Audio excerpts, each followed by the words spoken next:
always say to people, we have the most powerful tool in the world sitting in our heads, or yet we have no manual for it. No one teaches us how to use it. It's about knowing what kinds of things are scary for me, what areas of my life do I want to challenge myself, and what can I learn from those challenges. It's that mindset to take any negative and turn it into a positive. A healthy body and a healthy mind help you achieve these goals. My mindset can never go back to the way that it once was. Today, I hand select 6 speakers and their 6 mindset strengthening moments from their lifetimes. These nuggets of wisdom can be carried forward into your own journey. Listen to this. Today's video was sponsored by MulliganBrothers.com, where you can now get the Not a Journal, a no bullshit approach to journaling, where you can get prepared for 2023. This is my favorite thing. I designed it myself, and it's basically about ticking stuff off, getting stuff done, kicking ass all day long. Go check it out with the link in the description, where you can also get the hoodies ready for winter as well. All the profits go back into making this content possible. From worlds like the special forces, psychology, extreme sports, and so much more, we follow these 6 speakers into their defining moments that change their mindset. Something that I think, and I truly believe, that everybody has to experience at one point in their life, a mindset changing moment, if not many. And that's the journey to success. Let's dive into this video and take lessons from people's moments in their lives that change their mindsets. It's important to do hard things in general, so to challenge ourselves sometimes to do something that we didn't think we could can help us see, okay, maybe I'm more capable, maybe I'm more competent than I thought that I was. But I'm not a fan of saying that we should just toughen ourselves up for no real reason, or that we have to be exposed to awful things.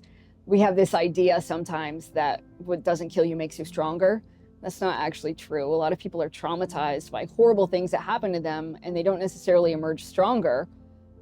They come out kind of scarred and they struggle in life, and that's okay. And that's what can happen to us when we do go through traumatic circumstances. So I don't think that you have to go through awful things in order to be a strong person, but that you can challenge yourself every day. And what's a challenge for me isn't going to be the same thing that's a challenge for you.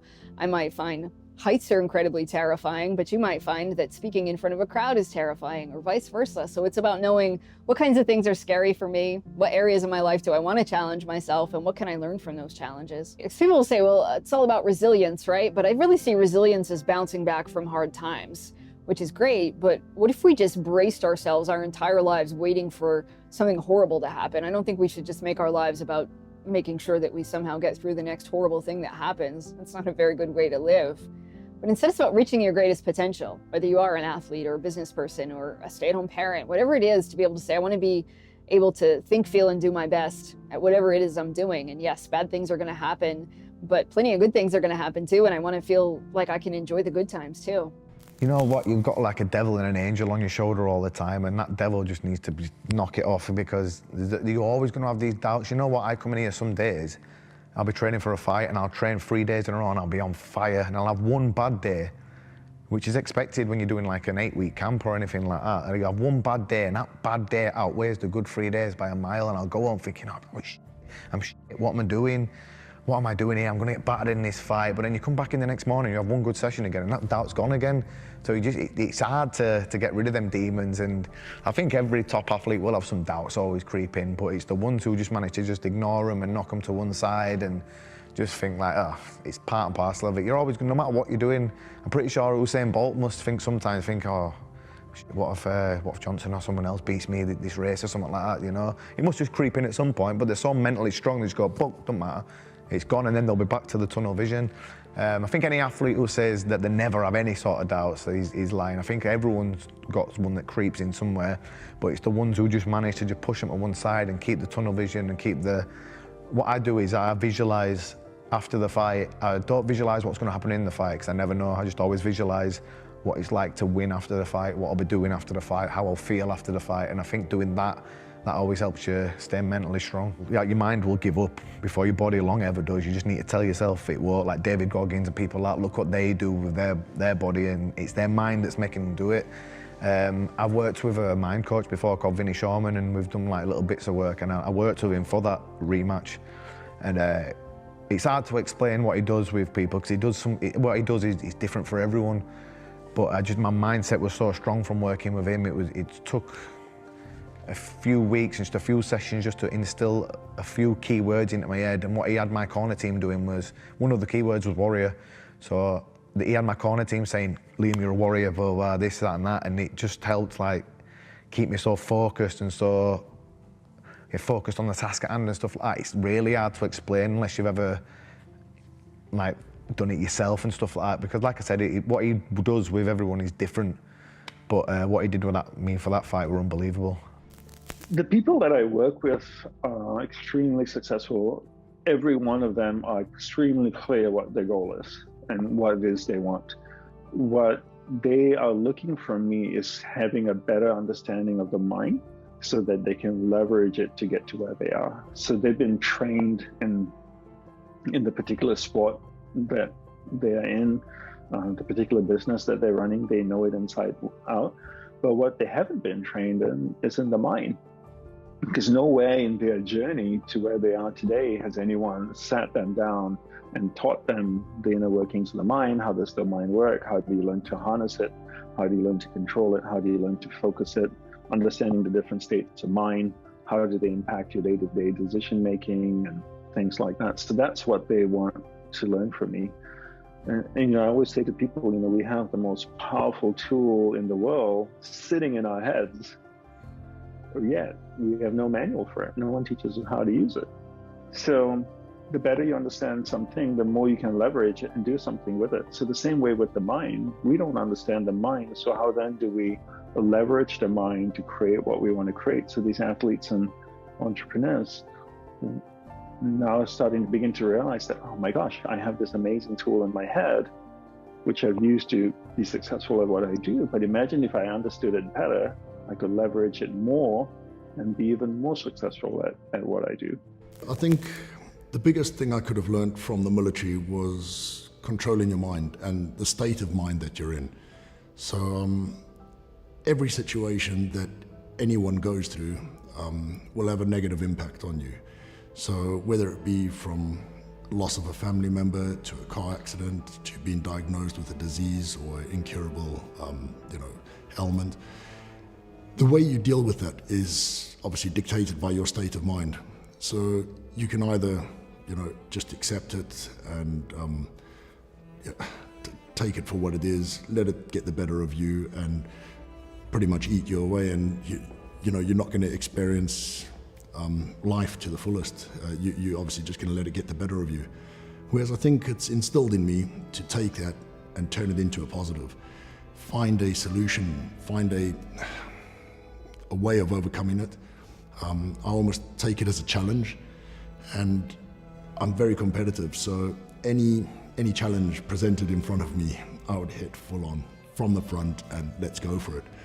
So I'll take everything, use the state of mind that I've learned to adapt over the years within the military as a positive state of mind, and push myself to overcoming whatever it is. Those demons that surround that negativity or that incident from the first, in the first incident, is what you have to overcome. Now everyone's got demons, and it's how we deal with them, which is the ultimate result. At first, people said to me, while I was drinking, why was I drinking? And that was to drown my demons. Eventually, my demons learned how to swim, and the drink wasn't curing that. So I had to find something else. And I've used gym, training as my release. And I find that's my therapy to chase out the demons.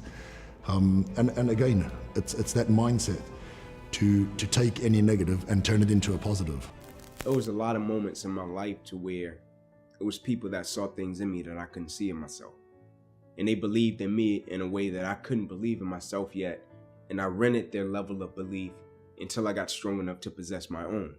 Right? It's like when you're young and they see you, and it's like even when you start out doing what you're doing, you could be talented, right? And somebody older than you or more experienced than you can see you and know like, oh man, if he did this or if he does this, man, he could be great, right? And they can come to you and say, hey kid, man, you got something. Like you could be great, right? Like my teachers and my coaches, when they came to me and they was like, son, I'm telling you, like you can go to college, man. Like you really, I know you're talking about it, but your circumstances are saying different. I think you can do it, right? And when they said it, I'm like, oh, I can do it. Like I can make it happen because they're believing in me making it happen. I think I can do it. So I think belief, and the reason I say exposure is because like I think when you show people things, that's powerful. I think exposure sparks inspiration, right? Exposure sparks motivation. Like when I was coming up in that 2-bedroom house with all those people, and I went to the other side of town with my coach, and he was like, no, you don't have to live like that, eh? You can live a normal life, right? It changed my whole mindset. And my mindset can never go back to the way that it once was because I have been exposed to something different, to something new. And so I think belief and exposure are two of the most powerful things that can happen to a person. For me personally, it's an internal thing of testing myself against the environment and testing my thought process. You know, I talk a lot on social media about, you know, having a strong mindset, but I am often asking myself, when was the last time I was really tested? When was the last time I really put myself through the ringer? Instead of just talking about being resilient and talking about being, you know, having mental fortitude or having courage or determination, like in the Marines you would say, don't tell, show. And that's one thing that lots of leaders and managers don't do, is like lead from the front and show people how to do things, don't tell them how to do things. So for me, that's always been you know, I like to test and keep myself current. And I'd say another thing that goes with, you know, a healthy body and a healthy mind help you achieve these goals. If you're cramming into your face every day, then it's going to reflect in your mindset. I'm talking about like bad food, for example, and not exercising. When I was in the bunker for 10 days, the main things that I took away from it was if I'm not exercising and I don't get daylight every day and I don't interact with humans, then my mental health is tapering off. And so, you know, if you can get outside and exercise with mates every day, that's like one fundamental building block to then helping you achieve your goals out with physical exercise. So yeah, find out what your passion is and then work bloody hard. Process and graft are the two things that people don't see. They look at successful people and think it's all right for them, but actually what they forget is they've had 12, 15, however many years of just doing the basics and doing the basics well. Thank you so much to all the speakers who are involved in this project. I'm going to link all their content down below where you can get free exposure to their wisdom, their knowledge, and their message with those links down below. For me, my favorite one of this whole episode was Inky Johnson. One of our first ever interviews that we did. Inky Johnson has been a huge inspiration to me. And this spark of exposure that he talks about is something that I am an advocate for. I always advise people who are trying to get into a field or an industry or a sport, go and experience what it is like. If you're trying to start a business and you're trying to be a clothing brand, go find the biggest clothing brand that you admire, that the leaders that you admire, their brand you admire. Message them. Ask them if you can get a tour around the factory. Ask them if you can do some free work for them. See how they operate. See how their building operates. See what they achieved. Perfect example of this was Ben Francis for us. We went down to Gymshark HQ and we saw what he had built. And even from a point of seeing all these amazing things in this huge corporate structure and these big buildings and all that kind of stuff, that's fantastic. How he did that, fantastic. How he set it up, fantastic. There are lessons I need to absorb. But the biggest thing that I absorbed from that is that he did this, that he achieved all of this. And to soak that in and realize that a person is capable of achieving these things, you take some of that on. And if you have enough self-belief, you can believe that you can also achieve it too. So that is my favorite part of this today. It's go and experience these things. Go and get exposure to what other people have achieved. Make sure that you have self-belief and you understand that you most certainly are capable of running $1 billion company. You most certainly are capable of building a $100 million brand. These things you are all capable of. Everybody in the world is capable of achieving these things. And when you get exposure to that and you understand that it's possible, it is like a huge mind opening moment for yourself where you realize that you can achieve these things. It is possible for all, it's just all decide not to do it. You guys are here deciding to do it. So for me, go get that exposure with somebody else. Anyway, I'm just really passionate about that lesson. Thank you so much to Inky. Thank you to all the other speakers as well. If you want to help support us, head over to mulliganbrothers.com. Get ready to 2023 with the Not a Journal, which is a journal that I designed myself. This is how I've journaled for my whole life. And now this is how I wanted to create a journal that other people could experience how I do it. I think it's the best way of journaling. It's a no bullshit approach to doing it. On one side, it's get shit done. And you just write all the things down, you tick them off throughout the day, notes on the other side, and every single day I affirm my goals. I do my weekly goal, my monthly goal, and my yearly goal. And the reason that I do that is so that every single morning I know what I'm working towards. At the start of the book, I've written my personal 5-year goal, 10-year goal, life goal, but this is how I do it on a day-to-day basis. There's also it's dateless, but you can select your date at the top. So these last for a full year, you don't have to buy a new one every single year. But I'm seeing a lot of people preparing for 2023, so if you want them, there is a limited stock, a limited quantity, go get them now. Thank you to everybody who supports us at mulliganbrothers.com. Quite literally, all the money that goes from those sales of those products goes back into creating this content. We don't take a cut. This is what we want to do. We want to help inspire change around the world. You can also get the Mulligan Brothers clothing and hoodies with a link in the description that also helps support these projects. And we can't thank you guys enough. The last way that you can support us is by becoming a channel member with a link in the description, and you can become a producer of this show as well. So thank you to everybody who's done that. Go follow me on Instagram at Jordan Mulligan Brother. See what I get up to on a day-to-day basis. See my training, my behind the scenes, the camera work that I do, all that good stuff. Thanks for watching. Go inspire some change, and I'll see you in the next one. Peace.